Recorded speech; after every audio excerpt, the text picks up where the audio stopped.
মাছ চাষের সাফল্যের পেছনে এমন এক কর্মী বাহিনী আছে যাদের খালি চোখে দেখাই যায় না। হ্যাঁ, ব্যাকটেরিয়ার কথাই বলা হচ্ছে।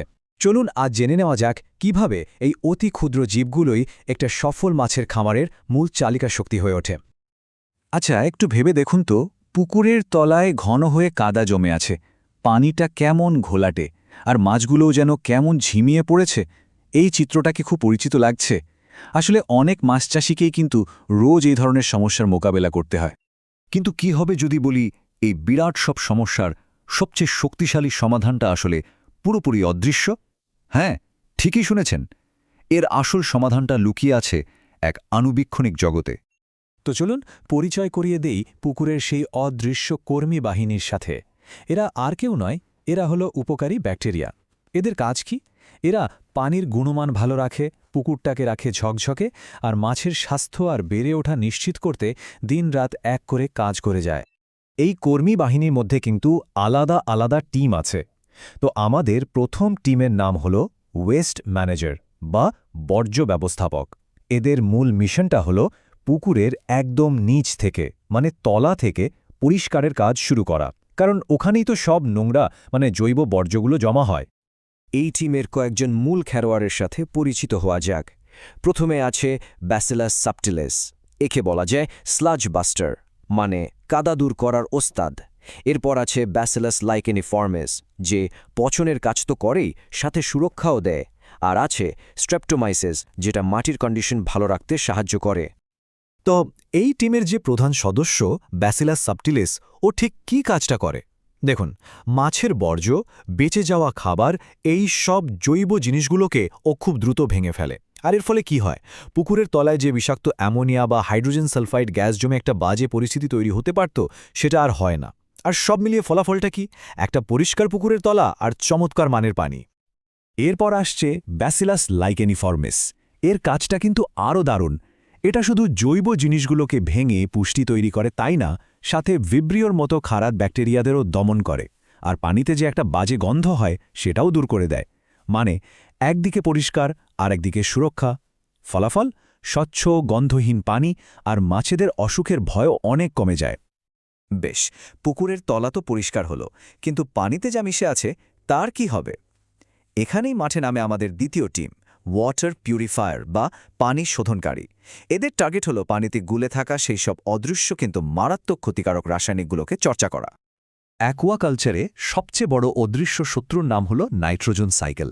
মানে মাছের বর্জ্য থেকে যে বিষাক্ত যৌগগুলো তৈরি হয় সেগুলোকে নিরীহ বা হার্মলেস পদার্থে বদলে ফেলাই হলো এই টিমের সবচেয়ে বড় চ্যালেঞ্জ। এই শোধনের কাজটা হয় মূলত 3টা ধাপে, অনেকটা রিলে রেসের মতো।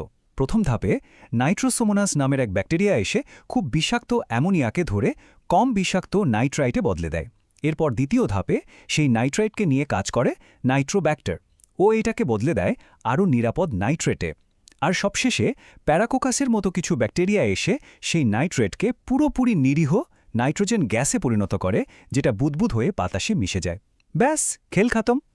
এই যে এত বড় একটা রাসায়নিক প্রক্রিয়া চলল, এর ফাইনাল রেজাল্টটা কি? রেজাল্ট হলো একদম স্থিতিশীল নিরাপদ পানি, যার ফলে মাছেরা আরামে থাকে, তাদের স্ট্রেস কমে, আর মৃত্যুর হারও কিন্তু অনেকটা কমে আসে।